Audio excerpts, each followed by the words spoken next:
नमस्कार दोस्तों, आपके अपने चैनल हमारे संस्कार में आपका बहुत बहुत स्वागत है। आज हम आपके लिए लेकर आए हैं शीतला माता की कथा और उसके बारे में जानकारी कि उसका व्रत और पूजन कैसे किया जाए। लेकिन उससे पहले अगर आप हमारे चैनल पर नए हैं और अभी तक चैनल को सब्सक्राइब नहीं किया है तो आप सभी से करबद्ध निवेदन है, प्लीज़ हमारे चैनल को सब्सक्राइब करें, वीडियो को लाइक करें, ज़्यादा से ज़्यादा शेयर करें ताकि ये जानकारियाँ और ये कथाएं और लोगों तक भी पहुंच सकें। बेल आइकन को दबाना ना भूलें ताकि हमारी आगे आने वाली हर वीडियो की जानकारी आपको नोटिफिकेशन के जरिए मिल जाया करे। कमेंट्स बॉक्स में जय हो शीतला माता की लिखना ना भूलें। आपकी ये छोटी सी कोशिश हमारे लिए काफ़ी लाभप्रद रहती है। तो चलिए अब हम आपको जानकारी दिए देते हैं। हमारे वेद शास्त्रों में जैसा वर्णित है और जैसा कि सदियों से परंपरा चली हुई आ रही है, मान्यताओं के अनुसार चैत्र मास, बैसाख मास, ज्येष्ठ मास और आषाढ़ मास महीने की कृष्ण पक्ष की अष्टमी को शीतला अष्टमी का पूजन करने का विधि विधान है। अलग अलग जगहों पर अलग अलग महीनों में इनकी पूजा की जाती है। इन चारों ही महीनों में 4 दिन का व्रत करने से ऐसा कहा जाता है कि शीतला माता से जनित जो बीमारियां हैं उनसे छुटकारा मिल जाता है। इस पूजन में शीतल जल और बासी भोजन का भोग लगाने का विधि विधान है। भक्त शीतला अष्टमी का व्रत रखकर माता की भक्ति करके अपने परिवार की रक्षा हेतु माता से प्रार्थना करते हैं। माता शीतला के पूजन का यह व्रत शीतला सप्तमी, शीतला अष्टमी और बासोड़ा पर्व के रूप में मनाया जाता है। ऐसा माना जाता है कि शीतला माता भगवती दुर्गा का ही एक रूप है। भारतीय उपासना पद्धति जहां मनुष्य को आध्यात्मिक रूप से मजबूत करती है, वहीं उन्हें शारीरिक और मानसिक रोगों को दूर करने का भी इसका उद्देश्य होता है और उसके लिए प्रेरित करती है। वहीं शरीर को स्वस्थ रखने और मानसिक रोगों को दूर करने का भी इस व्रत का एक उद्देश्य होता है। ऐसा माना जाता है और कहा जाता है कि गर्मी के दिनों में शरीर में अनेक प्रकार के पित्त विकार प्रारंभ हो जाते हैं और ऐसी मान्यता है कि शीतला अष्टमी का व्रत रखने से छोटी माता का प्रकोप भी नहीं होता है, जिसे चेचक कहा जाता है। शीतला सप्तमी और शीतला अष्टमी का व्रत मनुष्य को चेचक के रोगों से बचाने का प्राचीन काल से चला आ रहा एक व्रत है और परंपरा है। आयुर्वेद की भाषा में चेचक का नाम ही शीतला कहा गया है। अतः इस उपासना और व्रत से शारीरिक शुद्ध, मानसिक पवित्रता और खान पान की सावधानियों का संदेश मिलता है। इस व्रत में अष्टमी के दिन कलश स्थापित करके माता का पूजन किया जाता है तथा प्रार्थना की जाती है कि चेचक, गलघोटू, बड़ी माता, छोटी माता, तीव्र दहा, दुर्गंध युक्त फोड़े, नेत्र रोग और शीतल जनित सभी प्रकार के दोष शीतला माता की आराधना पूजा से दूर हो जाएं। इस दिन शीतला स्तोत्र का पाठ कर और शीतल जनित व्याधि से पीड़ितों के लिए हितकारी है। स्तोत्र के पठन और श्रवण से भी यह स्पष्ट हो जाता है कि शीतला माता दिगंबर हैं और गर्दभ पर आरूढ़ हैं, सूप, मार्जनी और नीम पत्तों से अलंकृत हैं। इस अवसर पर शीतला माँ का पाठ करके निरोग रहने के लिए प्रार्थना की जाती है और इसी के संदर्भ में एक पौराणिक कथा भी कही और सुनी जाती है। एक बार की बात है, एक राजा के इकलौते पुत्र को शीतला माता निकल आई। उसी के राज्य में एक काछी पुत्र को भी शीतला निकली हुई थी। काछी परिवार बहुत गरीब था पर भगवती का उपासक था। वह धार्मिक दृष्टि से जरूरी समझे जाने वाले सभी नियमों को बीमारी के दौरान भी भली भांति निभाता था और उनका पालन करता था। घर में साफ सफाई का विशेष ख्याल रखा जाता था। नियम से भगवती माँ की पूजा होती थी। नमक खाने पर भी पाबंदी थी। न सब्जी में छोंक लगता था और न ही कोई अन्य वस्तु तली भुनी जाती थी।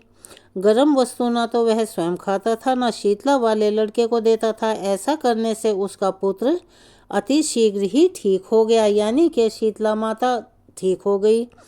उधर जब से राजा के लड़के को शीतला माता का प्रकोप हुआ था, तब से उसने भगवती के मंडप में शतचंडी का पाठ शुरू करवा रखा था।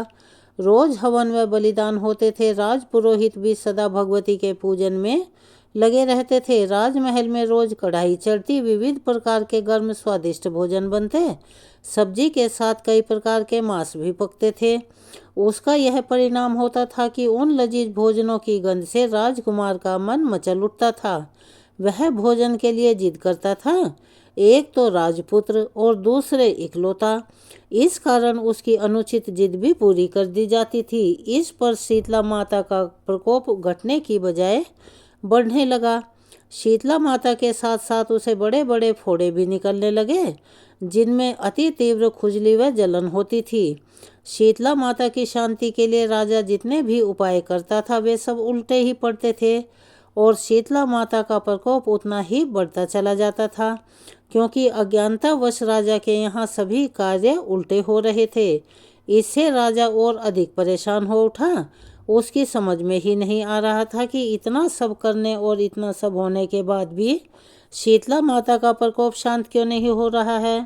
राजा के गुप्तचर पूरे नगर में घूम घूम कर उन्हें वहाँ की हर खबर लाकर दिया करते थे। तब एक दिन राजा के गुप्तचरों ने उन्हें बताया कि काछी पुत्र को भी शीतला माता निकली थी, पर वह तो अब बिल्कुल ठीक हो गया है।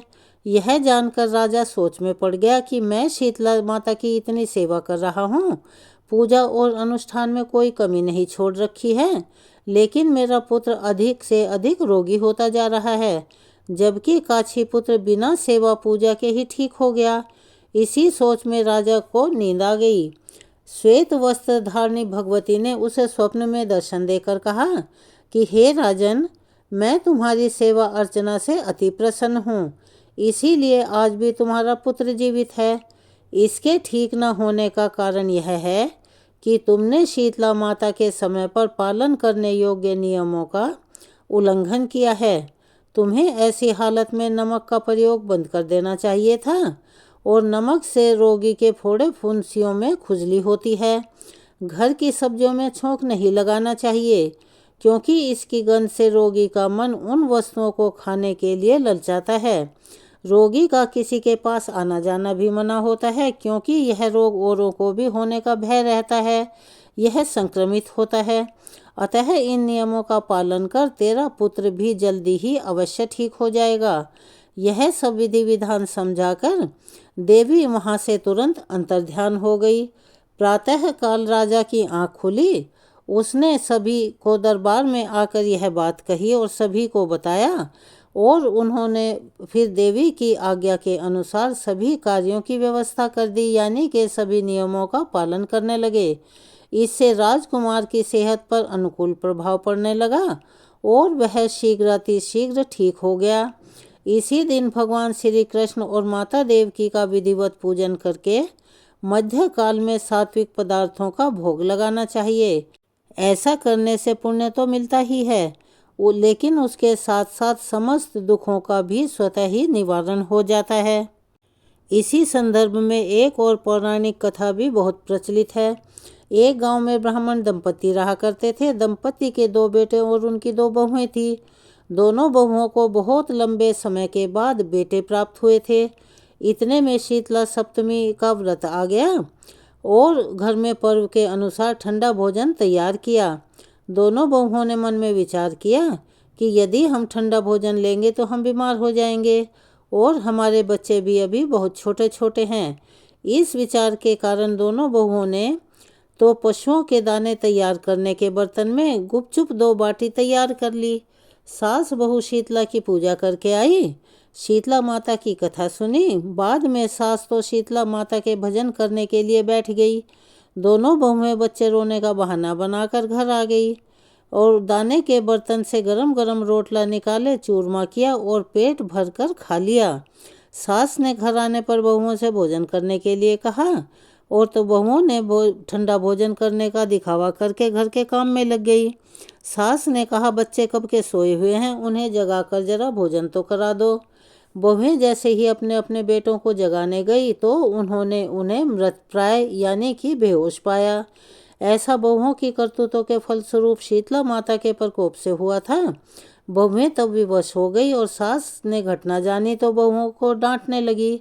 सास बोले कि तुम दोनों ने अपने बेटों की बदौलत शीतला माता की अवहेलना की है, इसीलिए अपने घर से निकल जाओ और बेटों को जिंदा स्वस्थ लेकर ही घर में पैर रखना।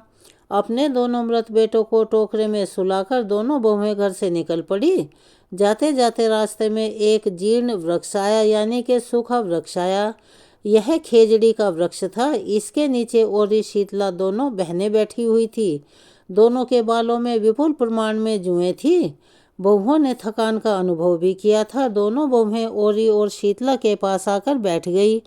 उन दोनों ने शीतला ओरी के बालों में से खूब सारी जूं निकाली। जूओं का नाश होने से ओरी और शीतला ने अपने मस्तक में शीतलता का अनुभव किया और उनसे कहा कि तुम दोनों ने हमारे सिर को शीतल ठंडा किया है, वैसे ही तुम्हें पेट की शांति मिले।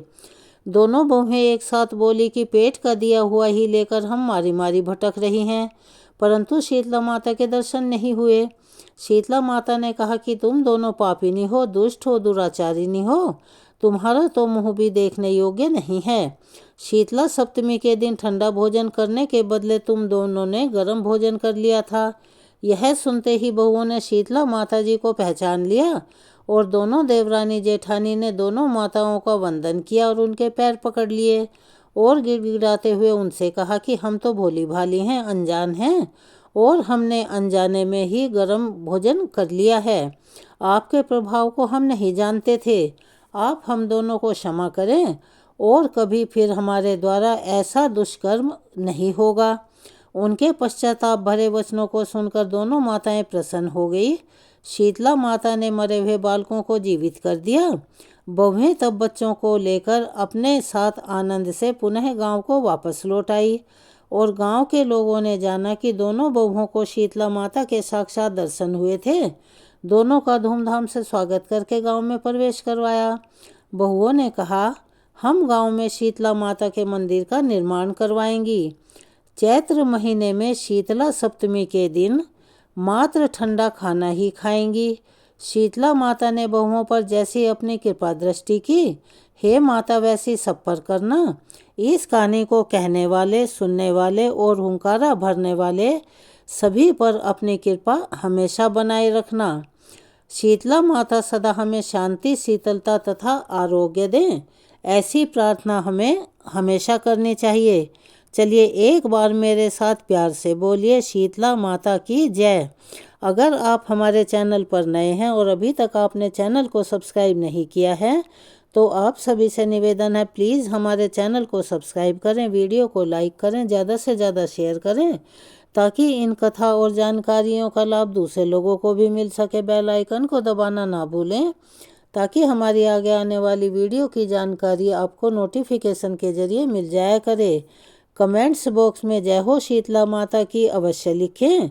अपना प्यार और सहयोग हमें ऐसे ही प्रदान करते रहें। धन्यवाद।